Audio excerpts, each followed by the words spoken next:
lakini kwa huzuni kwamba kiongozi wetu kinara wa chama hajakuwa na sisi kwa leo na hatakuwa na sisi. Ametuongoza kwa chama cha ODM kwa miaka 20. ODM tumeoccupy Kenya mzima kila mali, lakini sasa kiongozi wetu hayuko. Langu ni kwamba tukue na amani wakati wa hii difficult time. Raila ametuacha kwa huzuni sana.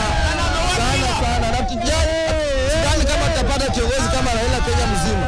Raila amepigania nchi ya Kenya sana.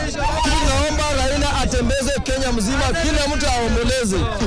Tulikuwa tunafikiria Raila hapo, lakini Raila alikuwa amekufa